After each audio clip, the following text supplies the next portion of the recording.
بسم الله الرحمن الرحيم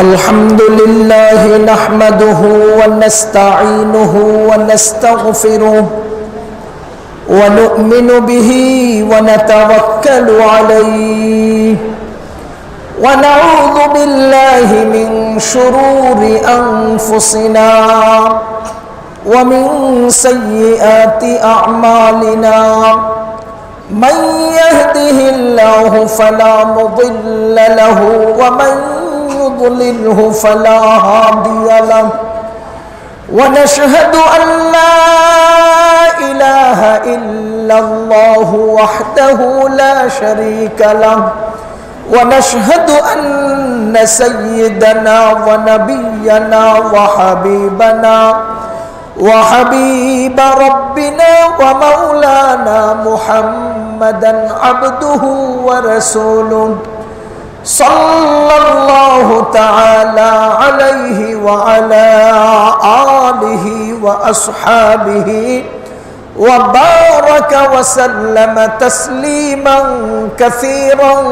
كثيرا أما بعد فقد قال الله تبارك وتعالى في كلامه المجيد والفرقان الحميد إنا نحن نزلنا الذكر وإنا له لحافظون وقال رسول الله صلى الله عليه وسلم خيركم من تعلم القرآن وعلمه صدق الله العلي العظيم وصدق رسوله النبي الكريم ونحن على ذلك من الشاهدين والشاكرين والحمد لله رب العالمين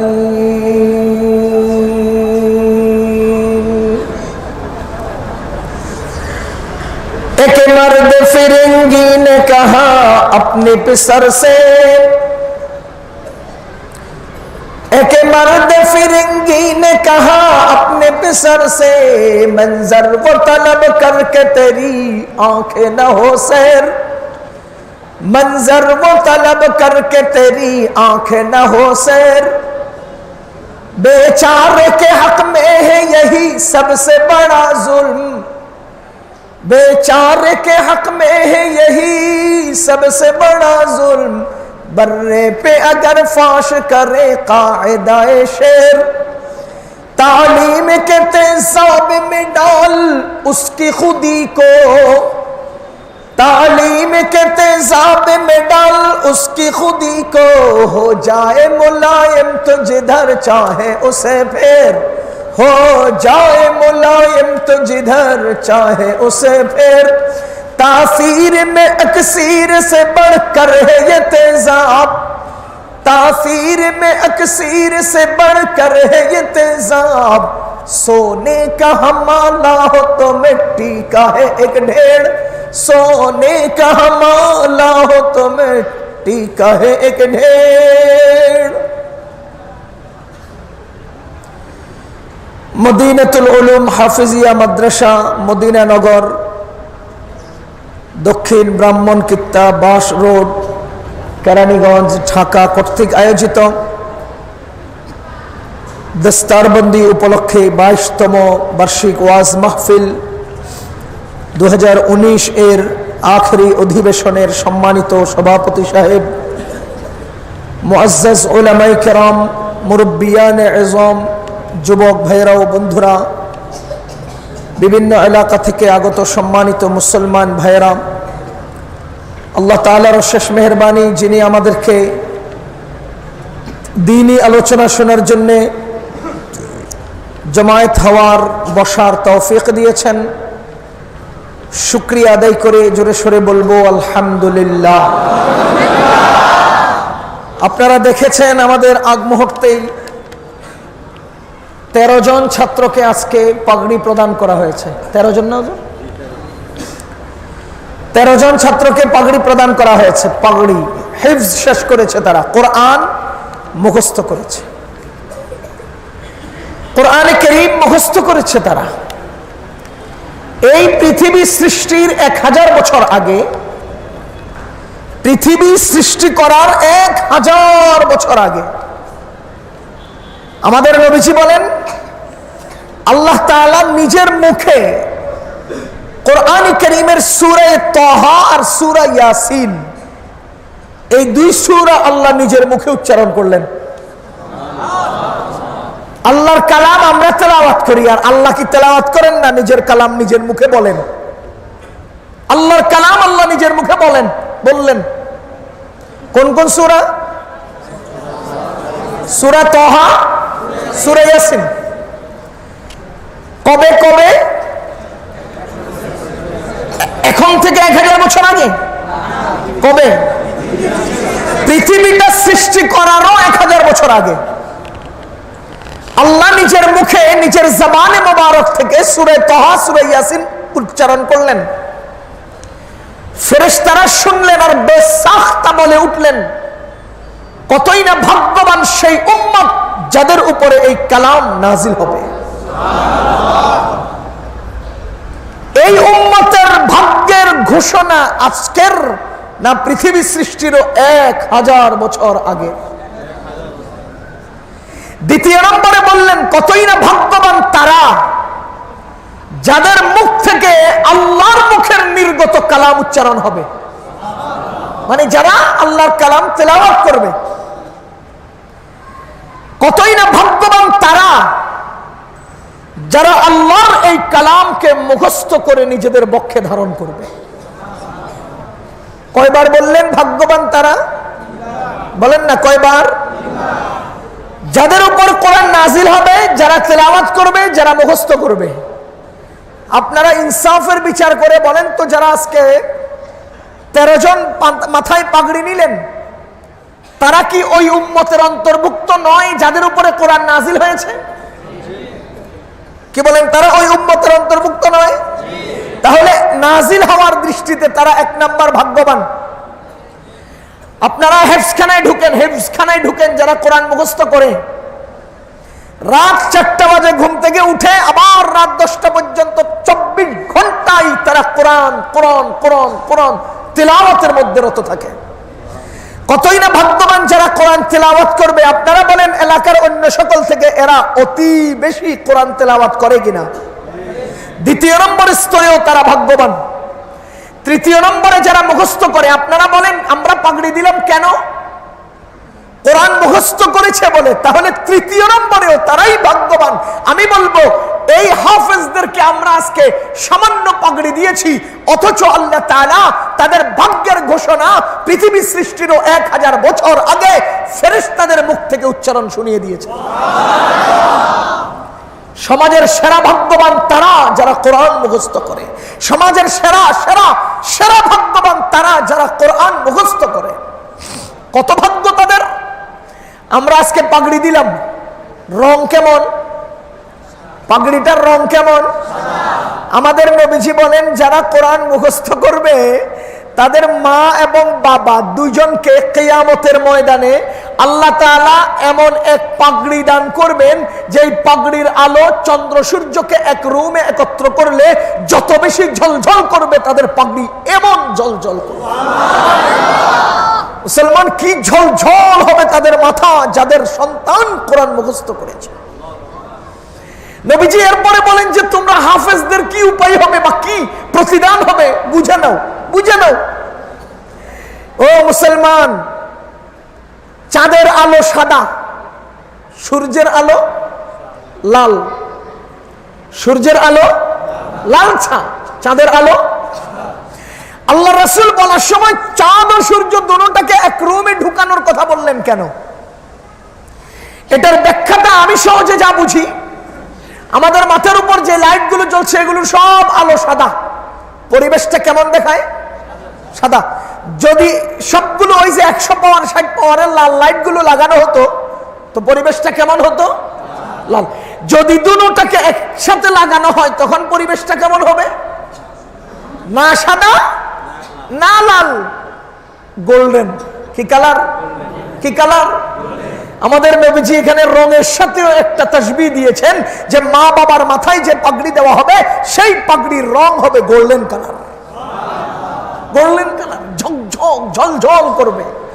ও আল্লাহর বান্দাগণ, এই হাফেজরা হলো সমাজের, পৃথিবীর সবচাইতে সেরা ভাগ্যবান জাতি। সেরা ভাগ্যবান, বলেন সেরা ভাগ্যবান। এরা হলেন সেরাদের সেরা, এরা সেরাদের। আমাদের আল্লাহ বলেন ওয়ালাকাদ কাররামনা বানি আদম, জগতের সমস্ত মাখলুকের মধ্যে সবচাইতে সম্মানী, দামি, মর্যাদাশীল মাখলুক হলো মানুষ। সবচাইতে দামি মাখলুক কারা? মানুষ। মানুষ সবচাইতে দামি সম্মানী জাতি হলো মানুষ। আর এই সারা জগতে বিস্তৃত মানব জাতির মধ্যে সবচাইতে শ্রেষ্ঠ জাতি হলো মুসলিম, মুসলমান। সেরা জাতি কারা? প্রথম কথা হলো এই সকল মাখলুকের মধ্যে চাঁদ, সূর্য, গাছ গাছালি, পাক পাখালি, গরু, ছাগল, অন্যান্য মাখলুক সবকিছুর মধ্যে সেরা মাখলুক হলো মানুষ। মানুষের মধ্যে সেরা মানুষ হলো মুসলমান। বলেন কারা? কেন? আল্লাহ তাআলা কোরআনে কারীমে বলেন ইন্নাদ দীনা ইনদাল্লাহিল ইসলাম, আল্লাহর কাছে প্রিয় ধর্ম হলো ইসলাম। বলেন আল্লাহর কাছে প্রিয় ধর্ম ইসলাম। আপনারা কি মনে করেন বর্তমান বাংলাদেশে সরকার আছে না নাই? এই সরকারের কাছে প্রিয় কারা? বাঙালি জাতির মধ্যে সরকারের কাছে প্রিয় কারা? যারা আওয়ামী লীগ করে, কোন না কে? কোন না কে? যারা বিএনপি করে এরা না, যারা ফ্রিডম পার্টি করে এরা না, যারা জামাত ইসলামী করে এরা না, যারা অমুক করে এরা না, যারা আওয়ামী লীগ করে তারাই সরকারের প্রিয়। কথা ঠিক কিনা? তাহলে সরকারের যেই দল পছন্দের সেই দলের কর্মীরাও সরকারের পছন্দের। যেই দিন আল্লাহর পছন্দের সেই দিন অবলম্বী মুসলমানরাও আল্লাহর পছন্দের। সহজ কথা। আল্লাহর কাছে প্রিয় জাতি কারা? বলেন না কারা? কেন মুসলমান প্রিয়? এজন্য যে মুসলমান ওই পথ নিয়েছে যেই পথ আল্লাহর কাছে প্রিয়, যেই পথ আল্লাহ পছন্দ করে নিয়েছেন এবং আল্লাহর রেজামন্দির উপর প্রতিষ্ঠিত যেই রাস্তা, সেই রাস্তা আল্লাহর এই সকল মুসলমানরা গ্রহণ করেছে। এজন্য এই সকল মুসলমান আল্লাহর কাছে প্রিয়। আল-ইয়াওমা আকমালতু লাকুম দীনাকুম ওয়া আতমামতু আলাইকুম নি'মাতি ওয়া রাদিতু লাকুমুল ইসলাম দীনা। আল্লাহ ধর্ম হিসেবে কোনটা পছন্দ করেছেন? জোরে বলেন না কোনটা? ইসলাম যেহেতু আল্লাহর পছন্দের ধর্ম, ইসলাম অবলম্বী মুসলমানরাও আল্লাহর পছন্দের জাতি। ও মুসলমান, সমস্ত মাখলুকের মধ্যে সেরা মাখলুক হলেন মানুষ। সমস্ত সেরা মানুষদের মধ্যে সেরা মানুষ হলেন মুসলমান। ঠিক কিনা? সমস্ত সেরা মুসলমানদের মধ্যে আমাদের নবীজি বলেন খায়রুকুম মান তাআল্লামাল কুরআন ওয়া আল্লামা, যারা কোরআন শিখে, কোরআন শিখায়, এরা হলেন সবচাইতে সেরা।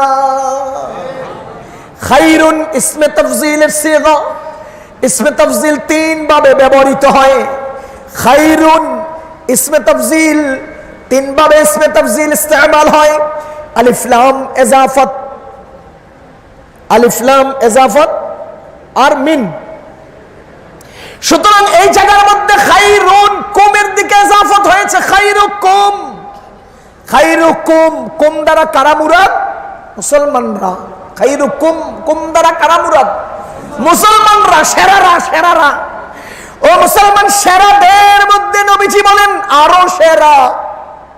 খায়রুন কুম, তোমাদের মধ্যে সেরা, তোমাদের মধ্যে উত্তম মান ওই সকল মানুষেরা তাআল্লামাল কুরআন ওয়া আল্লামা, যারা কোরআন শিখে এবং শিখায়। আমি আল্লাহর ইজ্জতের কসম করে বুকে হাত দিয়ে আল্লাহকে সাক্ষী রেখে বলবো, এই জগতের মধ্যে সবচাইতে সেরাদের সেরা যারা আজকে পাগড়ি নিয়েছে আমাদের সামনে। সারা জগতের সেরাদের সেরা হলেন কোরআনের হাফেজ। জগতের সবচাইতে সেরাদের সেরা কে? বলেন না, সেরাদের সেরা। তারা কি? সেরাদের সেরা, সেরাদের সেরা। আল্লাহু আকবার। আজকে আসিফের গান পারলে হাতের তালি আমার ফলে আসিফের গান পারে, মুনির খানের গান পারলে আমার ছেলে মুনির খানের গান পারে। আল্লাহ, ওই হাফেজদের বাবা আরো জোরে চিৎকার দিয়ে বলেন আলহামদুলিল্লাহ, আমার ছেলে আল্লাহর কালাম পারে, আমার ছেলে আল্লাহর কালাম পারে। আমার আল্লাহ নিজের জবানে যা উচ্চারণ করেন আমার ছেলে সেইটা উচ্চারণ পারে, আমার ছেলে সেটা উচ্চারণ পারে, আমার ছেলে সেটা উচ্চারণ পারে যেটা আল্লাহ উচ্চারণ করেন, যেটা আল্লাহর জবান থেকে বের হয় আমার ছেলে সেটা উচ্চারণ পারে। আলহামদুলিল্লাহ। কিসের হাতের তালি? তিনি তো দুনিয়ার তালি দেওয়া দরকার। আমার ছেলে আল্লাহর কালাম পারে, আমার ছেলে আল্লাহর কালাম পারে, আমার ছেলে আল্লাহর কালাম পারে। আল্লাহর জবান থেকে যে উচ্চারণ হয় আমার ছেলের এই ছোট্ট জবান থেকে সেটা উচ্চারণ হয়। আলহামদুলিল্লাহ। তারা সেরাদের সেরা। এরা সেরাদের কথা বলেন, এরা সেরাদের। আল্লাহ। এবার আসেন তারা কোথায় থাকে? কোরআনে কারীমে সূরা হিজরের মধ্যে আল্লাহ বলেন ইন্না নাহনু নাযালনা যিকরা, কোরআন আমি নাযিল করেছি, ওয়া ইন্না লাহু লাহাফিজুন, কোরআনকে আমি হেফাজত করব। কে হেফাজত করবেন? আল্লাহ। মুফতি সাঈদ আহমদ পালনপুরি হাফিজাহুল্লাহ তিনি তিরমিজি শরীফের ক্লাসে আমাদেরকে বলেন আল্লাহ তাআলা এখানে লাহাফিজুনের মধ্যে হাফিজ ইসমে ফাইলের সিগা, আল্লাহ এখানে জমার সিগা কেন নিলেন? আল্লাহ এখানে জমার সিগা নিলেন এজন্য যে আল্লাহ বুঝাতে চান আমি হাফেজে কোরআনদেরকে দিয়ে কোরআনের হেফাজত করব। কাদেরকে দিয়া? কাদেরকে দিয়া? বুঝিয়েন, ভালো করে বুঝিয়েন। কোরআন আমি নাজিল করেছি, কোরআন আমি হেফাজত করব। কাদেরকে দিয়ে করব? হাফেজে কোরআনদেরকে দিয়ে করব। আপনারা জানেন এই ভারতবর্ষ একসময় ইংরেজরা দখল করে নিয়েছিল, জানেন না? দীর্ঘ 100 বছরের উপরে সময় তারা এই দেশে করায়ত্ত চালিয়েছে। 1857 খ্রিস্টাব্দে ভারতবর্ষে গণ আন্দোলন হয়েছিল, গণ অভ্যুত্থান হয়েছিল, ইংরেজ বিরোধী আন্দোলন হয়েছিল। তখন তারা তদন্ত শুরু করছে মুসলমান কেন উত্তেজিত হয়, উদ্বেলিত হয়, মুসলমান কেন জিহাদে ঝাঁপিয়ে পড়ে, কেন? তদন্ত করে তদন্ত রিপোর্ট বের হয়েছে যে মুসলিম সমাজের আলেমগণ জনগণকে সাথে নিয়ে জিহাদে উদ্বুদ্ধ করে। আর আলেমরা এই জিহাদের প্রতি স্পৃহা কোথায় পায়?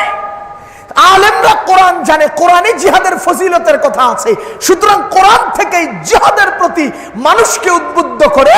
কোরআন হলো জিহাদের স্পৃহার গোডাউন, আর সেটা এখান থেকে আলেমদের হয়ে জনগণের মধ্যে বিস্তৃতি লাভ করে। সুতরাং কোরআন জ্বালিয়ে দাও, আলেম খতম করে দাও। আপনারা যারা ইতিহাস জানেন 1857 খ্রিস্টাব্দের পরে অল্প কয়েক বছরের ব্যবধানে হাজার হাজার আলেমকে তারা শহীদ করে দিয়েছে, গাছের সাথে ফাঁসিতে ঝুলিয়ে সপ্তাহের পর সপ্তাহ ঝুলিয়ে রেখেছে। কেন? সাধারণ মুসলমানদের ঈমানি চেতনা বিনষ্ট করার জন্য। ও মুসলমান, 1861 খ্রিস্টাব্দে ভারতবর্ষের আনাচে কানাচে তালাশ করে এক জায়গায় এক ময়দানে একদিনে 3 লক্ষ কোরআন শরীফ তারা জ্বালিয়ে ছাই করে দিয়েছিল। কত লক্ষ কোরআন শরীফ জ্বালিয়েছিল? কোরআন শরীফ বাঁচানোর জন্য না শেষ করার জন্য? কথা বলেন, কোরআন শরীফ রাখার জন্য না খতম করার জন্য? আল্লাহ কত বড় মেহেরবান। 1866 খ্রিস্টাব্দে দারুল উলুম দেওবন্দ প্রতিষ্ঠিত হলো, আর আল্লাহ আমাদের মতো নালায়েকদেরকে দেওবন্দে পড়ার সুযোগ দিয়েছেন। নিজের স্বচক্ষে দেখেছি, ওখানে চা দোকানের দোকানদারও কোরআনের হাফেজ। 4 মাস, 6 মাস, 7 মাস, 8 মাসে ওখানে কোরআনের হাফেজ তৈরি হয়। দারুল উলুম দেওবন্দের বদৌলতে সারা বিশ্বের আনাচে কানাচে তারা 3 লক্ষ কোরআন জ্বালিয়েছে। আমার আল্লাহ 300 লক্ষ কোরআন তৈরি করে দিয়েছে। 300 লক্ষ করলেও কম হইব। এই পরিমাণ কোরআনের হাফেজ আল্লাহ দুনিয়াতে ছড়িয়ে দিয়েছেন, কোরআনের কপি আল্লাহ দুনিয়াতে পৌঁছিয়ে দিয়েছেন। স্কুল বলেন, কলেজ বলেন, মসজিদ মাদ্রাসা তো আছেই, দোকানে পাট থেকে মানুষের গ্রামগঞ্জের ঘরের কোণা পর্যন্ত কোরআনের কপি পাওয়া যায়। আল্লাহ তাআলা পৌঁছিয়ে দিয়েছেন। কথা বলেন ঠিক কিনা? কোরআন শরীফটা তারা জ্বালিয়েছে কপি, কিন্তু হাফেজ তো জ্বালাইতে পারে না। ওয়া ইন্না লাহু লাহাফিজুন, আমি কোরআনের হাফেজদেরকে দিয়েই কোরআন হেফাজত করব। কে বলেছেন? মাওলানা জুলফিকার আহমদ নকশবন্দি, পাকিস্তানের অনেক বড় একজন আলেম দ্বীন, তিনি এখনো বেঁচে আছেন। তার সংস্রবে হাজারো মানুষ দ্বীনের পথে আসছেন। তার লিখিত একটা কিতাব আমার কাছে আছে। তিনি সেই কিতাবের মধ্যে একটা ঘটনা লিখেছেন। তার একজন বন্ধু পাকিস্তান থেকে রাষ্ট্রীয় দূত হিসেবে রাশিয়া গিয়েছেন। রাশিয়া মুসলমান, যদিও বর্তমানে রাশিয়াতে মুসলমানদের চর্চা শুরু হয়েছে, ইসলামের চর্চা চালু আছে, কিন্তু সোভিয়েত ইউনিয়ন যখন রাশিয়া দখল করে নিয়েছিল তখন রাশিয়ার জমিনে মসজিদে আজান দেওয়া বন্ধ ছিল, রাশিয়ার জমিনে কোরআন শরীফ শিক্ষা দেওয়া বন্ধ, রাশিয়ার জমিনে কোরআন শরীফ রাখা নিষেধ। এমন যুগ যুগ অতিক্রান্ত হয়ে গেছে। মাওলানা জুলফিকার আহমদ নকশবন্দি লিখেন, তার একজন বন্ধু পাকিস্তানের রাষ্ট্রদূত হয়ে রাশিয়াতে গেলেন। রাষ্ট্রদূতদের উপরে কোনো চড়াও নাই, দবাও নাই, বহু নিরাপত্তার ব্যবস্থা তারা পেয়ে থাকেন। মুসলমান তিনি রাশিয়ায় যাওয়ার পরে পকেটের মধ্যে একটা পকেট কোরআন শরীফ ছিল ছোট্ট। তিনি ওই যে এলাকায় গেলেন, ওই এলাকায় খোঁজ খবর নিলেন কোথাও মসজিদ আছে কিনা। একটা মসজিদের সন্ধান পেলেন। যুগ যুগ ধরে মসজিদের তালা বন্ধ, মসজিদে আজান হয় না। ও আল্লাহর বান্দাগণ, তিনি খবর নিলেন মসজিদের তালার চাবি কার কাছে। একজন মুরব্বী লোকের কাছে চাবি খুঁজে পাওয়া গেল। তিনি মসজিদ তালা খুললেন, মসজিদের ভিতরে প্রবেশ করলেন, একা একা মসজিদটাকে পরিষ্কার করলেন। মসজিদের সামনে এসে দাঁড়াইয়া আল্লাহু আকবার, আল্লাহু আকবার এইভাবে আজান দেওয়া শুরু করে দিলেন। কিতাবের মধ্যে লিখে, আশপাশের মুসলমানরা দীর্ঘকাল যাবত আজানের শব্দ শুনে নাই, আজকে হঠাৎ করে মসজিদের সামনে আজানের আওয়াজ শুনে হিমালয়ের বাঁশিওয়ালার পিছনে মানুষ যেভাবে ছুটে গিয়েছে, এইভাবে তারা সবাই মসজিদের কাছে এসে জমায়েত হয়েছে। তিনি মসজিদে প্রবেশ করলেন, মসজিদটাকে পরিষ্কার করলেন, মসজিদে গিয়ে নামাজ পড়লেন। নামাজ পড়ে মসজিদ থেকে বের হওয়ার পরে মুরব্বী লোকেরা তাকে ধরে বললেন, আপনি কোত্থেকে আসছেন, কে বা কারা? আমরা আপনার সাথে কিছু কথা বলতে চাই। তিনি বলেন, আমাকে একটা বড় হল রুমে নিয়ে যাওয়া হলো। আমি হল রুমে গিয়ে বসলাম। সামনে মুরব্বী লোকেরা, বাম পাশে ছোট বাচ্চারা, পিছনে এলাকার মহিলারা সবাই মিলে আমাকে জড়িয়ে ধরেছে। তারা এতদিন ইসলাম জানে না, এতদিন কোরআনের আওয়াজ শুনে নাই, আজানের আওয়াজ শুনে নাই। আমার কাছ থেকে বিভিন্ন বিষয়ে কথাবার্তা চলছে। আমি আলোচনার এক পর্যায়ে ছোট্ট একটা বাচ্চাকে জিজ্ঞেস করলাম, বাবা তুমি কোরআন শরীফ পারো? তুমি কোরআন শরীফ পারো? ওই ছেলে বলে, হ্যাঁ আমি কোরআন শরীফ পড়তে পারি। বলে যে আমার পকেট থেকে এই পকেট কোরআন শরীফটা বাচ্চার সামনে পেশ করলাম, পড়ো, এখান থেকে একটুখানি পড়ো। এই ছেলে একবার কোরআন শরীফ দিকে তাকায়, একবার আমার দিকে তাকায়, একবার কোরআন শরীফের দিকে তাকায়, একবার আমার দিকে তাকায়। সে তো কোরআন শরীফ পড়তে পারে না, অথচ আমি তাকে জিজ্ঞেস করলাম কোরআন শরীফ পারো? সে বলেছিল পারি। কোরআন পেশ করলাম, পারে না। আমি বললাম পড়ো, ইন্নাহু লাকুরআনুন কারীম। আমার মুখ থেকে আয়াতের অংশ বিশেষ বের হতে না হতেই ওই ছেলেটা আমার মুখ থেকে আয়াত দিয়ে তেলাওয়াত শুরু করেছে। ফি কিতাবিম মাকনুন লা ইয়ামাসসুহু ইল্লাল মুতাহহারুন তানজিলুম মির রাব্বিল আলামিন। আমি হতভম্ব হয়ে গেলাম। কোরআন শরীফ সামনে দিলাম, পড়তে পারে না, অথচ আয়াত বলতে না বলতে সে বলতেই শুরু করেছে, পড়তেই শুরু করেছে। আমি হতভম্ব হয়ে মুরব্বিদেরকে জিজ্ঞেস করলাম, ঘটনাটা কি? আপনাদের ছেলে এইভাবে কোরআন শরীফ পড়তেছে। ও মুসলমান, ওই সকল মুরব্বীরা আমাকে জানাইল, ওই লোক বলছেন, এই মুরব্বীরা বলতেছে আমাদের এই রাশিয়াতে কোরআন শরীফ শিক্ষা দেওয়া, কোরআন শরীফের শিক্ষা চালু রাখা নিষেধ। আমরা তো বাচ্চাদেরকে কোরআন শিখাতে হবে। আমরা মুসলমান, মুসলমানিত্ব নিয়ে বাঁচতে হবে। কোরআন আমাদের শ্রেষ্ঠ জিনিস, কোরআন আমাদের শ্রেষ্ঠ সম্পদ। সন্তানকে কোরআন শিক্ষা দিতে হবে। আমরা কিভাবে শিক্ষা দেব? বাজারে কিছু টেইলার মাস্টার আছে, তারা টেইলারিং কাজ করে, সামনের সাইডে টেইলারের কাজ করছে, কিন্তু ভিতরে তাদের একটা আলাদা রুম আছে, যে রুমের মধ্যে টেইলার মাস্টাররা সবাই কোরআনের হাফেজ। আমাদের এই বাচ্চাদেরকে এক আয়াত দুই আয়াত করে তারা প্রতিনিয়ত মশক করাইয়া করাইয়া পড়ায়। আল্লাহর মেহেরবানি, আল্লাহর মেহেরবানি, আমাদের এই বাচ্চারা জীবনে কোরআন শরীফ দেখে নাই, অথচ এরা সবাই কোরআনের হাফেজ। ইন্না নাহনু নাযালনা যিকরা ওয়া ইন্না লাহু লাহাফিজুন। মুসলমান, আপনি কোরআন শরীফের ভিতরে কোরআনের লেখা দেখতে পাবেন, এটাকে জ্বালিয়ে দিবেন, কোরআনের অক্ষর জ্বলে যাবেন, কোরআন শরীফের কপি জ্বলে যাবে। আল্লাহর কসম করে বলি, যারা আজকে আমাদের থেকে পাগড়ি নিয়েছে, মাথার খুলিটা খোলেন, কোরআনের লেখা নাই, বুকটা চিরেন, কোরআনের লেখা নাই। রমজান মাসে মিম্বরে দাঁড় করিয়ে দেন, সূরা ফাতিহা থেকে নাস পর্যন্ত তার জবান থেকে বের হতে থাকবে। কে সংরক্ষণ করেছেন ভিতরে? কে সংরক্ষণ করেছেন? ইন্না নাহনু নাযালনা যিকরা ওয়া ইন্না লাহু লাহাফিজুন। ও মুসলমান, আল্লাহ কোরআনের হেফাজত করবেন কাকে দিয়ে? আরে জোরে বলেন, কাকে দিয়ে? আজকে আমাদের সমাজের কিছু বুদ্ধিজীবী লোক আছে, তারা বলে ইসলাম আল্লাহর, আল্লাহ ইসলাম, আল্লাহ হেফাজত করবে। হেফাজতে ইসলাম কাটা? ইসলাম হেফাজত করা আছে না নাই? ইসলাম কার? জোরে বলেন না, ইসলাম কার? হেফাজত করবেন কে? প্রশ্ন হলো, ইসলামের হেফাজতটা করবেন কাকে দিয়ে? কাকে দিয়ে হেফাজত করবেন? মুসলমান মনে রাখবেন, আজকে এই বাংলাদেশে এমন কোটি কোটি হাজার কোটি টাকার মালিক আছে, যারা অনেক ইন্ডাস্ট্রির মালিক, টাকা পয়সার মালিক, তাদের ছেলেরা রাস্তার কুলে 3/4 প্যান্ট পরে, হাফ প্যান্ট পরে রাস্তার কুলে কুলে কুত্তার বাচ্চা চড়ায়। আছে না নাই? জোরে বলেন, আছে না নাই? ও কোটিপতির ছেলে, তোমার ছেলেটা, ও কোটিপতি ইন্ডাস্ট্রির মালিক, তোমার ছেলেটা হাফ প্যান্ট পরে রাস্তার কুলে কুত্তার বাচ্চা চড়ায়। আর সমাজের বাদাম ব্যাপারী, সমাজের রিক্সাওয়ালার ছেলেরা কোরআনের হাফেজ হয়ে যায়।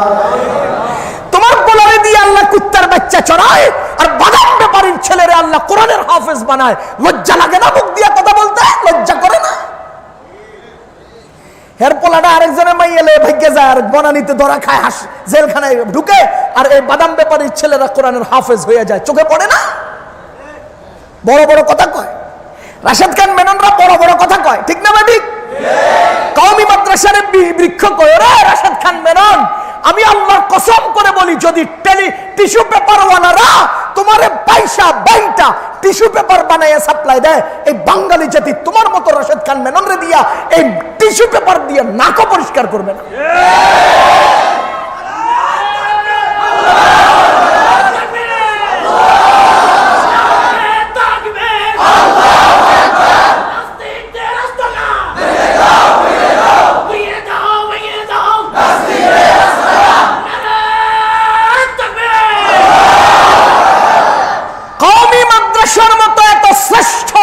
মানুষ তৈরির কারখানা আর পৃথিবীতে নাই। আরে হ্যাঁ, কওমি মাদ্রাসা 20 বৃক্ষ, তো 20 তো তোর কাছে লাগবেই। কথা কন? যে রাশেদ খান মেনন কাদিয়ানির পক্ষ অবলম্বন করে, সে যেমন ভণ্ড, কাদিয়ানিও তো ভণ্ড। এর মতো লোক যারা সাপোর্ট করবো, এর ভণ্ড হওয়ার ব্যাপারে আর কোনো দলিলের দরকার নেই। সুতরাং রাশেদ খান মেননদের মতো না পাক সংসদ সদস্যদেরকে পবিত্র সংসদ থেকে আউট করা দরকার। বাংলাদেশের সংসদ ভবনে বসে এরকম নাজায়েজ, এরকম অসভ্য কথাবার্তা যারা বলে, এদেরকে ঘাট ধাক্কা মেরে সংসদ থেকে আউট করা দরকার। এরা বাংলাদেশের জন্য কলঙ্ক, মুসলিম উম্মার জন্য কলঙ্ক, বাংলাদেশের স্বাধীনতার জন্য কলঙ্ক, বাংলাদেশের এই সংসদের জন্য কলঙ্ক। কওমি মাদ্রাসা বিদ্বেষী যারা আছে, এই সব মানুষদেরকে অন্তত সংসদ থেকে আউট করা দরকার। এরা দেশ ও জাতির জন্য কলঙ্ক। কথা বলেন ঠিক কিনা? ও মুসলমান, কওমি মাদ্রাসার বিরুদ্ধে কথা বলছো, বাদাম ব্যাপারীর ছেলে কোরআনের হাফেজ হয়ে যায়। আমি যেই মাদ্রাসায় কোরআনের হিফজ পড়েছিলাম, টঙ্গীর জামিয়া উসমানিয়া মাদ্রাসায়, একটা ছেলে 4 মাস 27 দিনে কোরআন শরীফের মুখস্থ করে ফেলেছে। 4 মাস 27 দিন। আপনাদেরকে আমি চ্যালেঞ্জ করলাম, একটা সূরা বাকারাও শেষ করতে পারবেন না। 4 মাস 27 দিনে সূরা বাকারাও আপনি মুখস্থ করতে পারবেন না। আমাদের আল্লাহ তাআলা তার সিনাটাকে কি কবুল করছেন যে পুরো কালাম তাকে মুখস্থ করায়া দিয়েছেন। ওস্তাদরা বলতেছে, কয় আরে আমরা সবকের জন্য চাপ দেই, এতে খেলাধুলা করে, দৌড়াদৌড়ি করে, আরে দিয়ে সকালবেলা 3 পৃষ্ঠা সবক শুনে। তা আমরা বললাম যে সময়টা কাজে লাগা, আর চাপ দিলাম তো 5 পৃষ্ঠা দেয়, আবার চাপ দিলাম তো 7 পৃষ্ঠা দেয়, আবার চাপ দিলাম তো 10 পৃষ্ঠা। যেদিন সে এক রাত্রে 19 পৃষ্ঠা, মানে 1 পৃষ্ঠা কম 1 পারা সবক শুনাইছে, সেদিন তার কোরআন খতম হয়ে গেছে। যদি আরো সব দিতে পারো কত দূর যেত। শেখুল হাদিস আল্লামা আজিজুল হক রহমতুল্লাহি আলাইহি হুজুরকে দাওয়াত দিয়ে মাদ্রাসায় নিয়ে ওই ছেলেটাকে হুজুরের হাতে স্পেশাল ভাবে পুরস্কার দেওয়া হয়েছে। মুসলমান, মজার বিষয় হলো সেই ছেলের বাবা এক স্কুলের সামনে দাঁড়িয়ে বাদাম বিক্রি করতেন। আল্লাহু আকবার কয় না? বাদাম বিক্রি করতেন এমন বাবার ছেলে 4 বার 27 দিনে কোরআন মুখস্থ করে। তোমার পোলায় কুত্তার বাচ্চা চড়ায় আর বাদাম ব্যাপারী ছেলেরে আল্লাহ কোরআনের দৌলত দান করে। কাকে দিয়ে আল্লাহ কোরআন হেফাজত করবেন সেটা কে জানেন? বলেন কে জানেন? ওটা কথা গাছ তোর পোলা রাত্রে রাস্তায় কুত্তার বাচ্চা চড়ায়, তোর মতো লোক তো গরু গাছের লোকে ফাঁসি দিয়ে মরে যাওয়ার দরকার। কি গাছের লোকে? কি গাছ? গরু গাছ। গরু কোন কি গাছ? তুমি যদি রশি নিয়ে আম গাছ জাম গাছে ফাঁসি দিতে যাও তো মানুষে দেখে লাইব গরুর গলায় আগের থেকে রশি আছে, তুই খালি পেঁচাই দিয়ে মরবি। ও মুসলমান, কোরআন হেফাজত করবেন কে? ইন্না নাহনু নাযালনা যিকরা ওয়া ইন্না লাহু লাহাফিজুন। আমি আল্লাহ কোরআন নাজিল করেছি, কোরআনকে আমি হেফাজত করব। আল্লাহু আকবার। কোরআন শরীফকে আল্লাহ হেফাজত করবেন। এখানে অঙ্কটা ভালো করে বুঝিয়েন, কারে দিয়ে হেফাজত করবেন? জোরে বলেন। এখন আল্লাহ কোরআন হেফাজত করবেন এই কথার আড়ালে গোপনে গোপনে আরো একটা এলান আমাদের আল্লাহ বলে দিয়েছেন, আমি কোরআনের হেফাজত করব, তো যাদের দিয়ে হেফাজত করব তাদেরকেও হেফাজত করব। তাহলে যারা কোরআনের হাফেজ এদেরকে আল্লাহ কে হেফাজত করবেন? যারা বলেন কে হেফাজত করবেন? এখন আল্লাহর স্পেশাল কুদরতি ডানার নিচে যারা মাহফুজ থাকবে, হেফাজতে থাকবে, তাদের রিজিকের অভাব হবে না, খাওয়ার অভাব হবে না, পোশাকের অভাব হবে না, ইজ্জতের অভাব হবে না, দুনিয়ার শান শৌকতের অভাব হবে না। উদাহরণ দিলে বুঝবেন। আমাদের সমাজে কিছু লোক বলে হুজুররা বেশি খায়, বলে কিনা? যারা বলেন বলে কিনা? আলহামদুলিল্লাহ, হুজুররা বেশি খায়। মানুষ কি নিজে খায় না কেউ খাওয়ায়? যারা বলেন নিজে খায় না কেউ খাওয়ায়? কে খাওয়ায়? কে খাওয়ায়? তো হুজুররা বেশি খায়, এটা কি হুজুরের দোষ না আল্লাহর ইচ্ছা? আল্লাহ হুজুর করে বেশি খাওয়ায়। আপনারা তো হিংসা লাগলে কালকা থেকে হুজুর হইয়া বেশি বেশি খান, আমাকে কোনো সমস্যা নাই, বেশি বেশি খান। কথা ঠিক কিনা? 2 নাম্বার, যেই দিন আপনাদের বাসায় তরকারি ভালো হয় সেই দিন সামান্য কয়টা চাউল বেশি পাকাইতে হয় কিনা? জোরে বলেন। যেই দিন বাসায় তরকারি ভালো হয় সেই দিন একটু খাবার বেশি রেডি করতে হয় কিনা? ও মিয়া, এই অঙ্ক যদি বুঝেন, যেদিন তরকারি ভালো হয় সেই দিন একটু বেশি খাওয়া হয়, তো হুজুর গত 30 দিন ওই তরকারি ভালো আর তো 2-1 লোকমা বেশি খাইবই। কথা কয় না? হুজুর গত 30 দিন ওই তরকারি ভালো, তো ভালো তরকারি হলে আপনারাও তো বেশি খান। কি রে ভাই? ভালো তরকারি হলে আপনারাও তো বেশি খান, তো হুজুর গত তরকারি ভালো খাই তোরা কি করবো? আল্লাহ, হুজুররা একা খায় না, 10 জনকে লইয়া খায়। বলেন, হুজুর একা খায় না, 10 জনকে নিয়ে খায়।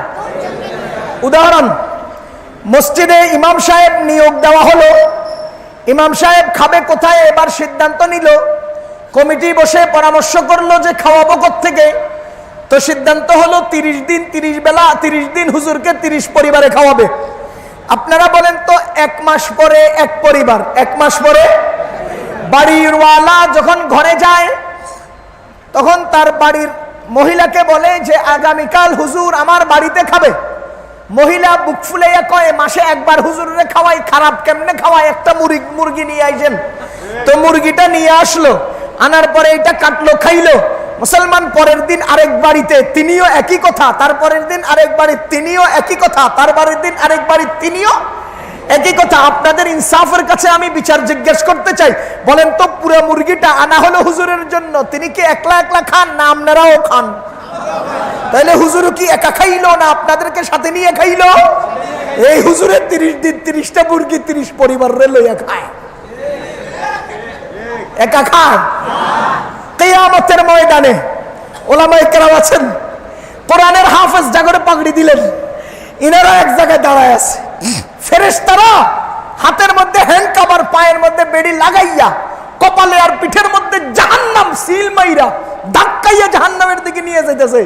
হাফেজ সাহেব দীক্ষা কই, ফেরেশতা ভাইয়েরা এদেরকে কই নিয়ে যাও? দেখেন না সামনে পিছনে মেড ইন জাহান্নাম সিল পড়ে গেছে, মেড ইন জাহান্নাম। দাঁড়াও দাঁড়াও, আমার কথা আছে।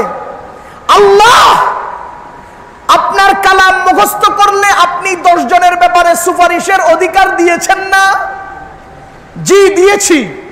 আল্লাহ আপনার দেওয়া সেই অধিকার বলে আমি আপনার কাছে সুপারিশ করছি, আপনি মেহেরবানি করে আমাদের এই 10 জন জাহান্নামীকে মাফ করে দেন। আমার আল্লাহ বলেন অধিকার দিয়েছি আমি, কবুলও করেছি আমি, যাও জাহান্নামের সিল তুলে তাদেরকে জান্নাতে নিয়ে যাও।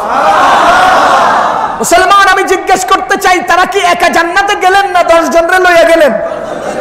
এবার আপনি হিসাব মিলান, দুনিয়াতে 10 জনরে লইয়া খায়, জাহান্নামের থেকেও বাইর কইরা 10 জনের সাথে নিয়ে জান্নাতে যায়। সেরাদের সেরা, এরা সেরাদের সেরা। উদাহরণ দিলে আরো মজা করে বুঝবেন। আপনাদের এই এলাকার নাম কেরানীগঞ্জ, তাই না? কেরানীগঞ্জের 2-1টা ছেলে কক্সবাজার গেছে ঘুরতে। ঘটনার চক্রে বেখেয়ালিতে হঠাৎ করে চোরা বেডারা চুরি কইরা পুলিশে যখন ধাওয়ানি দিছে, তো এরা জিনিসপত্র ফালাইয়া ভাগছে। আপনাদের ছেলেটা অপ্রত্যাশিতভাবে চোর সাব্যস্ত হয়ে পুলিশের হাতে ধরা পড়েছে। সে চোর না, সে অটোমেটিক ধরা পড়ে গেছে ভুলক্রমে, অসচেতনতার কারণে। এখন সাব্যস্ত হয়ে গেল চোর, জেলখানায় ঢুকে গেল, 1 মাস চলে যায়, বের করতে পারেন না।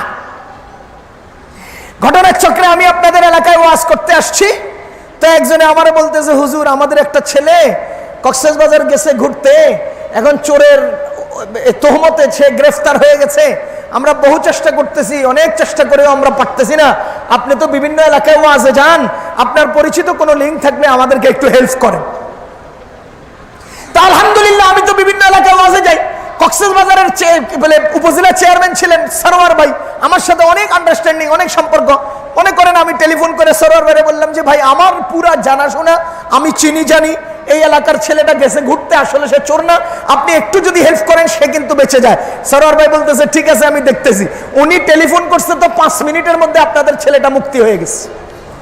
আপনারা চেষ্টা করছেন কতদিন? কথা বলেন কতদিন? আর আমি টেলিফোন করছি, সময় লাগছে কতক্ষণ? এবার বলেন তো, পুরো কেরানীগঞ্জে আমার নামে আয়ে স্লোগান হবে কিনা, তালি হবে কিনা? বাপরে বাপ, হুজুর ছোট পাওয়ার কত! কতক্ষণ? হুজুর ছোট পাওয়ার কত! এক টেলিফোনে 5 মিনিটে, যেটা আমরা 1 মাসে পারি না, হ্যাঁ 1 মিনিটে পারে। ঠিক না ভাই? ঠিক। ও মুসলমান, কক্সবাজারের জেলখানা থেকে আমার টেলিফোনে যদি সে বাইর হয়, এই এলাকার মধ্যে আমি কত বড় হিরো হয়ে যাব, আমার আলোচনা কত হবে। আল্লাহর কসম করে বলি, যে ছেলেটা জাহান্নাম থেকে 10 জনকে বের করে জান্নাতে নিয়ে যাবে, সে কত বড় হিরো, সে কত বড় হিরো। আমাদের এই সামনে দিয়ে যে 13 জন কোরআনের হাফেজ গেলেন, এরা সবাই হিরোদের হিরো, হিরোদের হিরো। আল্লাহু আকবার। আপনারা বলেন, অনেকে আপত্তি করে, হুজুর গত সার্টিফিকেট নাই গা, করে না? আলহামদুলিল্লাহ, কোন আলহামদুলিল্লাহ। আমি কোরআন শরীফ হিফজ করেছি, আমার আম্মা আব্বা আমাকে কোরআন শরীফ হিফজ করার জন্য পাঠিয়েছেন। মেহেরবান আল্লাহ কবুল করে আমাকে কোরআনের দৌলত দিয়েছেন। এর বদৌলতে 2015 সালে জাপানের টোকিওতে একটা মসজিদে তারাবি পড়ানোর দরকার, হাফেজ নেবে বাংলাদেশ থেকে। পরিচিতির লিঙ্কে একজনে আমার ঠিকানা দিয়েছে, ওখান থেকে টেলিফোন আসছে, হুজুর আপনার কাগজগুলো পাঠান। আমি ইমেইলের মাধ্যমে কাগজ পাঠাইলাম। আমার দেওয়া হিফজের সার্টিফিকেট আর দারুল উলুম দেওবন্দের সার্টিফিকেটগুলো দেখে তারা 1 সপ্তাহের মধ্যে আমার জন্য স্পন্সর পাঠালো। আমি এই এমবিসিতে দাঁড়ালাম, 1 সপ্তাহের ব্যবধানে আমার ভিসা হয়ে গেল। আলহামদুলিল্লাহ, যেটারে আপনারা সার্টিফিকেট নাই বলেন, সেই সার্টিফিকেট দিয়ে আমরা তারাবি পড়ানোর জন্য জাপানের টোকিওতে সফর করেছি। আমনে সার্টিফিকেট তো আমনে করে ঢাকায় আনে না, আমগো সার্টিফিকেট নাই যে এটা আম করে জাপান লইয়া যায়। এটা আমি আমার অভিজ্ঞতার কথা বলছি।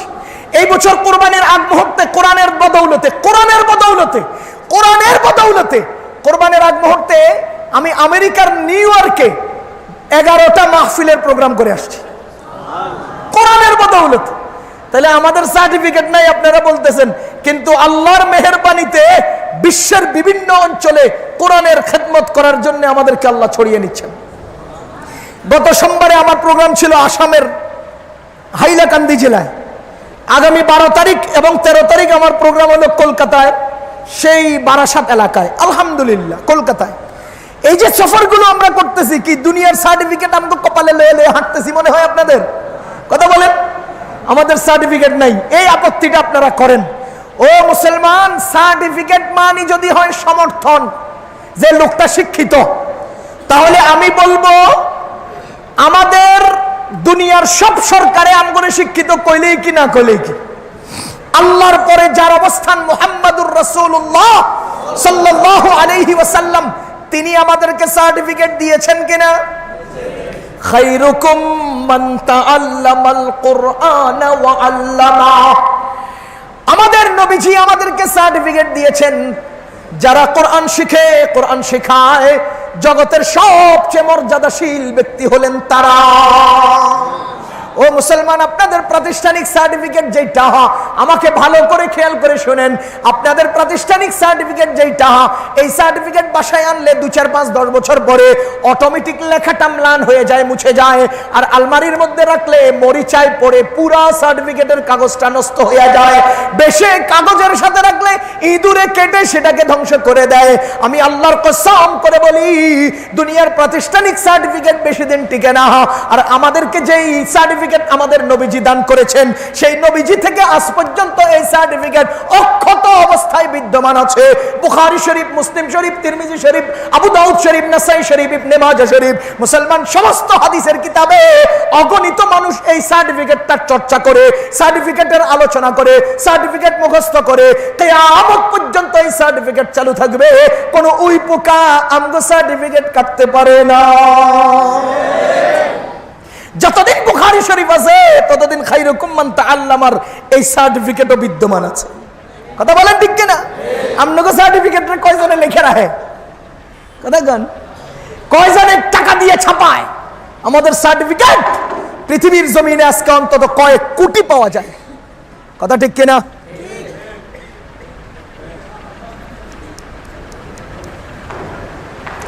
আমাদের সার্টিফিকেট সবচেয়ে দামি সার্টিফিকেট, ঠিক না ঠিক? খায়রুকুম মান তাআল্লামাল কুরআন ওয়া আল্লামা। আমি বলতেছিলাম, যাদেরকে আল্লাহ কুদরতি ডানার নিচে আশ্রয় দিয়েছেন, হেফাজতের ওয়াদা করেছেন, তাদের রিজিকের অভাব হয় না। মুসলমান, আমগো সার্টিফিকেট নাই। আমি স্পষ্টতর বলবো, মানুষ জীবন চলার জন্য 3টা জিনিস দরকার। কয়টা? 1 নাম্বার উন্নত খাবার, 2 নাম্বার উন্নত পোশাক, 3 নাম্বার ইজ্জত সম্মান। কয়টা জিনিস? 1 নাম্বার উন্নত খাবার, 2 নাম্বার উন্নত পোশাক, 3 নাম্বার ইজ্জত সম্মান। ও আল্লাহর বান্দাগণ, উন্নত খাবার, আমার সাথে 1 সপ্তাহ ঘুইরা দেখেন আল্লাহ আমাদের দস্তরখানে কি খাবার দেয়। 1 সপ্তাহ ঘুইরা দেখেন, এক বেলা ঘুইরা দেখেন। এক জায়গায় গেছি, 13 রঙের গোশত করছে। গোশত 13 আইটেমের গোশত করলে কি গোশতগুলো লাগবে আপনারা বুঝেন। চড়ুই পাখি, বগা পাখি, কবুতর পাখি সহ 13 আইটেমের গোশত রেডি করছে। ওরে খোদা, পেট একটা এতখানা। আপনার যেটা মন চায় এটা খান, আমি আপনার রুচির দিকে জানি না, এই জন্য সব ব্যবস্থা করছি। এই নারায়ণগঞ্জের দেওবুগ মাদ্রাসায় গত বছর বয়ানে গেছি। দেওবুগ মাদ্রাসার পাশে এক জায়গায় মেহমানদারি, আমি গনিয়ে ছবি উঠে রাখছি। 33 আইটেমের তরকারি করছে মেলায়। কত আইটেমের? হতভম্ব হওয়ার মতো কারবার। আমগরে এক বেলা খাওয়াইবো 33 আইটেমের তরকারি। হিসাব করে দেখেন, 1 বছরেও কোনো মানুষ এত আইটেমের তরকারি নিজের বাড়িতে করতে পারে না। ও মুসলমান, উন্নত খাবার আল্লাহ উলামায়ে কেরামকে দিয়েছেন কিনা? জোরে বলেন, দিয়েছেন কিনা? 2 নাম্বার উন্নত পোশাক। আল্লাহু আকবার। যে পোশাকটা আমরা গায়ে দেই, ডেলি 1 বার 2 বার 3 বারও চেঞ্জ করি। এ মুসলমান, আমার একজন মুসল্লি ছিলেন, খুব পণ্ডিত টাইপের মুসল্লি। একবার দেখি সে গেঞ্জি গায়ে দিয়ে লুঙ্গি পইরা বাজার করে আসতেছে। আমি তার গেঞ্জিটা টান দিয়ে বলতেছি, ভাইও আমাদের সাথে অনেক পণ্ডিতি করেন, আপনি যে পোশাকটা গায়ে দিয়ে বাজারে গেছেন, এই পোশাকটা গায়ে দিয়ে আমরা বাথরুমে যাই। কই যাই? যেই পোশাকটা আপনি গিয়ে বাজারে গেছেন, সেই পোশাকটা গায়ে দিয়ে আমরা রাত্রেবেলা ঘুমাই। কথা বলেন ঠিক কিনা? কিন্তু আপনি কোরবানির ঈদ আর রমজানের ঈদের আগেই উন্নত মার্কেট থেকে 15-20 অথবা 3-4-5 হাজার টাকা দামের যে জুব্বা আর পায়জামা গায়ে দিয়া, পায়জামা কিনে এনে ঈদের দিনে স্পেশাল ভাবে গায়ে দিয়ে আপনি ঈদগাহে যান। আপনার সেই ঈদের দিনের পোশাক আমরা 12 মাস গায়ে দেই। স্পেশাল পোশাক আমরা 12 মাস গায়ে দেই। আল্লাহ তাআলা আমাদেরকে উন্নত পোশাক দিয়েছেন কিনা বলেন? দিয়েছেন কিনা? ও মুসলমান, 3 নাম্বার হলো ইজ্জত, সম্মান। মানুষ উলামায়ে কেরামকে সালাম দিয়া মুসাফা করে চুমা খায়। পক্ষান্তরে এলাকার কোন হট্টাকট্টা নেতা, খেতা, বেয়াদব টাইপের অহংকারী কোন নেতা যদি দোকানের সামনে আসে, দোকানের পোলাপাইন লাভ দিয়া উঠটা কয় আসসালামু আলাইকুম ভাই, আসসালামু আলাইকুম। কি কয়? আসসালামু আলাইকুম। সালাম দেন না, আসসালামু আলাইকুম। এরপরে কয় বসো বসো। ওই নেতা যখন চলে যায়, পিছন দিয়া পোলাইনে একটা লাথি দেবো। সামনে দিয়ে কয় আসসালামু আলাইকুম, পিছন দিয়ে কি কয়? একটা দিমু দইরা। কথা কোন ঠিক কিনা? আমি আল্লাহর ইজ্জতের কসম করে বলি, হাটহাজারী এলাকায়, চট্টগ্রাম এলাকায় অগণিত মাহফিল এমন আমি করেছি, আল্লাহর মেহেরবানি। হাটহাজারীর মুহতামিম সাহেব হুজুর বয়ান করে নামছেন, আমি উঠেছি, অথবা আমি চেয়ার থেকে হুজুরকে দেখে নেমে গেছি, হুজুর এসে উঠেছেন। এরকম অনেক মাহফিলের অবস্থান তৈরি হয়েছে মুসলমান, আমি স্বচক্ষে দেখেছি, নিজের চোখে দেখেছি। আল্লামা আহমদ শফী সাহেব স্টেজে উঠার সময়ে মানুষ তার জুতা দুইটাকে বহন করার জন্য পাগল হয়ে যায়, দুইটা জুতাকে নিজের কাছে সংরক্ষণ রাখার জন্য পাগল হয়ে যায়, হুজুরের জুতাগুলোকে মাথায় তুলে নেওয়ার জন্য পাগল হয়ে যায়। পক্ষান্তরে দুনিয়ার ওই সমস্ত রাশেদ খান মেননরা যখন স্টেজে উঠে, জনগণ নিজের টাকার কেনা আপন জুতাগুলো হের কপালে মারবার লাগে পাগল হইয়া যায়। হুজুরের জুতা বহন করে বুকে নেওয়ার জন্য পাগল হয়, আর এইসব মানুষ ওদেরকে স্টেজে উঠলে নিজের টেহার কিনে আপন জুতা মাইরা দেয়। মায়া মমতা নাই। কথা কোন ঠিক কিনা? এই মুসলমান, সালাম 2 প্রকার। সালাম কয় প্রকার বলেন? সালাম কয় প্রকার? 1 নাম্বার সালাম হলো সম্মানের, 2 নাম্বার সালাম হলো ভয়ের। কিসের? মানুষে ভয়েও সালাম দেয়। আপনারা মনে করেন রাস্তায় যদি পুলিশে ধরে, তো স্যার আসসালামু আলাইকুম স্যার, হ্যাঁ স্যার, এটি কয় কইয়া যখন হাতে ছুড়ে, শালার বেটারি আমার কি করছে, যাইতে যাইতে খালি গাল্লা। ঠিক কিনা? সামনে কি দেয়, পিছনে। তাহলে এটা কি আসলে সালাম দিল সম্মানের না ভয়ের? এজন্য মুসলমান, আমি বলবো কোরআনের হাফেজদেরকে আল্লাহ তাআলা দুনিয়ার বুকে আলাদা স্পেশাল ডানার নিচে কুদরতি হেফাজতে রেখে দিয়েছেন। ইন্না নাহনু নাযালনা যিকরা ওয়া ইন্না লাহু লাহাফিজুন। যারা আজকে কোরআন শরীফ মুখস্থ করে আমাদের সামনে মাথায় পাগড়ি নিলেন, এরা আল্লাহ তাআলার স্পেশাল কুদরতি নিরাপত্তায় সম্পূর্ণ জীবন পার করবে। ও মুসলমান, আরেকটা হাদিস দ্বারা আমরা তাদের পরিচয় দেই। আমাদের নবীজি বলেন, আল কাইয়িসু মান দানা নাফসাহু ওয়া আমিলা লিমা বাদাল মাউত। আল কাইয়িসু মান দানা নাফসাহু, বুদ্ধিমান হলো ওরা যারা নিজেকে চেনে, ওয়া আমিলা লিমা বাদাল মাউত, এবং মৃত্যুর পরে কাজে আসে এমন আমল করে। মৃত্যুর পরে কাজে আসে এমন আমল করে। কোরআনের একটা আয়াত, একটা হরফ তেলাওয়াত করলে কয় নেকি? কোরআনের একটা হরফ তেলাওয়াত করলে কয় নেকি? নেকিগুলো দুনিয়াতে কাজে লাগবে না আখিরাতে। সুতরাং কোরআনের হাফেজরা এমন আমল করে যে আমল করলে আখিরাতে কাজে লাগবে। এজন্যই আমাদের নবীজি বলেন, আল কাইয়িসু মান, বুদ্ধিমান হলো তারা যারা দুনিয়াতে থাইকা আখিরাতের আমল করে। ও মুসলমান, একটা উদাহরণ দিলে বুঝবেন।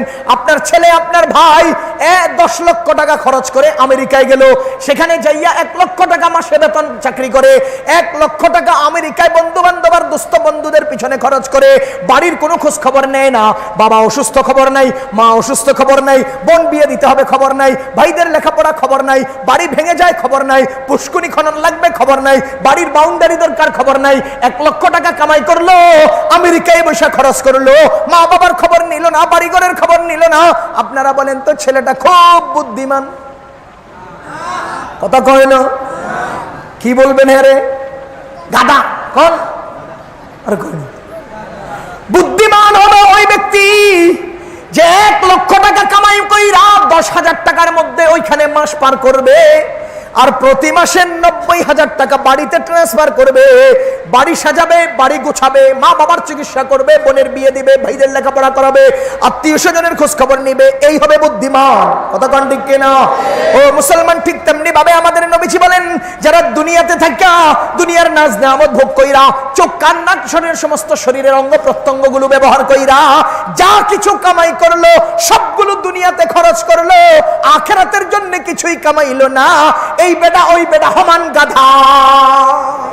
আর যেই ব্যক্তি দুনিয়াতে থাইকা কোন রকমে দুনিয়াকে পার কইরা প্রতিনিয়ত আখিরাতের কাজ করবে, সওয়াব কামাই করবে, আখিরাতের সম্বল সঞ্চয় করবে, এরাই হলো প্রকৃত বুদ্ধিমান। ও মুসলমান, আপনাদের কেরানীগঞ্জের একটা ছেলে বড় লেখাপড়া করার পরে সরকারি চাকরি হয়েছে রাজশাহীতে। কোথায়? সরকার তাকে নিশ্চিত জানিয়ে দিয়েছে 1 বছর তুমি রাজশাহীতে থাকবা, 1 বছর পরে তোমাকে আবার কেরানীগঞ্জে ট্রান্সফার করে নেব। মুসলমান বলেন তো রাজশাহীতে কতদিন থাকবে? এরপরে সে মূলত চলে আসবে কোথায়? যেখানে তার বাড়ি, যেখানে তার ঘর, যেখানে তার এলাকা পাড়াপড়শি, সেই জায়গায় সে 1 বছর পরে ফিরে আসবে। মুসলমান, সে 1 বছরের জন্য রাজশাহীর চাকরির সময়ে এখানে একটা সুন্দর বাসা ভাড়া কইরা লইছে, সেখানে ফার্নিচার দিয়েছে, সেখানে সমস্ত জিনিসপত্র দিয়া পুরো ঘরটাকে সাজাইয়া স্থির থাকবে কয়দিন? জোরে বলেন না, থাকবে কয়দিন? মুসলমান, 1 বছর পরে তার সেই কেনা জিনিসগুলো হয়তো নিলামে বিক্রি করবে, অথবা ট্রাকে বোঝাই করে চওড়া দাম দিয়ে নিজের এলাকায় নিয়ে আসবে। আপনারা বলেন তো এই লোকটা বড় বুদ্ধিমান? কথা কয় না? ও মুসলমান, 1 বছর যে রাজশাহী থাকবে সে বুদ্ধিমান হবে তখন যখন একটা কম্বল কিনে অর্ধেক বিছাইয়া অর্ধেক গায়ে দিয়া বাতাসের বালিশ কিনে বালিশ ফুলাইয়া রাত্রি যাপন করবে। কোন রকমে বছরটা পার করে সব টাকাগুলো নিয়ে বাড়িতে আসবে, বাড়িতে এসে ফার্নিচার কিনবে, বাড়িতে এসে ঘর করবে, বাড়িতে বাড়ি সাজাবে। এই হবে বুদ্ধিমান। 1 বছরের ভাড়া করা বাসাকে সাজাইলে সে বুদ্ধিমান হয় না। মুসলমান, এবার আপনারা বলেন সেই লোকটা রাজশাহীর 1 বছরে তার বাড়ির যেই বাসাটা সে সাজাইলো, সেই যে ফার্নিচার গুলো কিনলো, আসার সময় নিলামে বিক্রি করতে পারে কিনা? জোরে বলেন, পারে কিনা? অথবা ট্রাকে বোঝাই করে নিজের বাড়িতে আনতে পারে কিনা? এ মুসলমান, এই জায়গাতেই আমরা বুঝাইতে চাই যে এই বেটা 1 বছরের বাসা ভাড়া করা বাসাটার থেকে জিনিসগুলো আনতে পারে অথবা নিলামে বিক্রি করতে পারে। এই লোকটাকে যদি আপনি গাধা বলেন, যে এই লোকটা দুনিয়ার জীবন থেকে চলে যাওয়ার সময় তার ইন্ডাস্ট্রি, তার সম্পদগুলো সে বেচতেও পারে না, কবরে নিয়েও যেতে পারে না, এই লোকটারে কি কইবেন? কথা কয় না? হ্যাঁ তো গাধা, এত বেচতে পারে, হ্যাঁ তো গাধা, এত ট্রাকে করে আনতে পারে, যে নিতেও পারে না বেচতেও পারে না, হ্যাঁ কি? এটা কি সিঙ্গেল গাধা করলে চলবো? কি কইতে হইব? এই জন্যই আমাদের নবীজি বলেন, আল কাইয়িসু মান দানা নাফসাহু ওয়া আমিলা লিমা বাদাল মাউত, যে দুনিয়ার জীবনে জীবনকে এতভাবে সাজাবে না, দুনিয়াকে এত সাজাবে না, বরঞ্চ দুনিয়ার জীবনে থেকে আখিরাত সাজাবে, সেই হলো বুদ্ধিমান। আল্লাহর কসম করে বলি, দ্বীনের মাহফিলে বলি, কোরআনের কি বলে মসজিদের ভিতরে বলি, যারা আজকে মাথায় পাগড়ি নিয়ে গেছেন কোরআনের হিফজ পড়ার কারণে, এরাই হলো নবীজির ভাষায় সবচেয়ে বুদ্ধিমান, আর সবাই হলো গাধা। তাহলে আমাদের কোরআনের ছোঁয়া যার কাছে লাগে তারা হলো সেরাদের সেরা, আমাদের কোরআনের ছোঁয়া যাদের গায়ে লাগে তারা হলো সবচেয়ে বড় বুদ্ধিমান। আমাদের কোরআন যারা মুখস্থ করেন তারা হলেন সবচেয়ে বড় ভাগ্যবান। আমাদের কোরআন মুখস্থ করেন যারা, এরা আল্লাহর কুদরতির ডানার নিচে সম্পূর্ণ নিরাপত্তার মাধ্যমে জীবন পার করেন। এবার আপনারা সিদ্ধান্ত নেন কোরআনের এই অধিকারী হবেন কিনা। কোরআন নিজে শিখবেন, নিজের সন্তানকে শিখাবেন, অধীনস্থ ভাতিজা ভাগিনাদেরকে শিখাবেন, সেরাদের সেরা হবেন, ভাগ্যবানদের ভাগ্যবান হবেন এবং সবচাইতে বুদ্ধিমান এর কাতারে শামিল হবেন। আর যদি এর বাহিরে চলে যান তাহলে কোনো কিছুই হতে পারবেন না। পারবো না ইনশাআল্লাহ? আমরা কোরআনের সাথে সম্পৃক্ত হতে পারবো না ইনশাআল্লাহ? এই প্রতিষ্ঠানের সাথে সম্পৃক্ত থাকব, যেসব প্রতিষ্ঠানে কোরআন শেখায় সেগুলোর প্রতি ভালোবাসা রাখবো, উস্তাদদের প্রতি ভালোবাসা রাখবো, কোরআনের মাহফিলকে আমরা ভালোবাসবো, কোরআনের মাদ্রাসাগুলোকে আমরা সহযোগিতা করব, অর্থনৈতিক সহযোগিতা, সামগ্রিকগত সহযোগিতা এবং নিজেদের নেক দোয়া। আর সন্তানদেরকে এখানে পাঠাবো, আপনাকে সন্তান না আইলে আমরা কারে শিখাবো? আল্লাহ তাআলা আমাদেরকে কথাগুলো বুঝার তৌফিক দান করুন, দ্বীনের উপর অবিচল চলার তৌফিক নসিব করুন। সবাইকে দ্বীন ও ঈমান নিয়ে কোরআনের এই দৌলত অর্জন করে সেই মতে জীবন পার করার তৌফিক নসিব করুন। সুবহানাল্লাহি ওয়া বিহামদিহি, সুবহানাকাল্লাহুম্মা ওয়া বিহামদিকা, আশহাদু আল্লা ইলাহা ইল্লা আনতা, আস্তাগফিরুকা ওয়া আতুবু ইলাইক।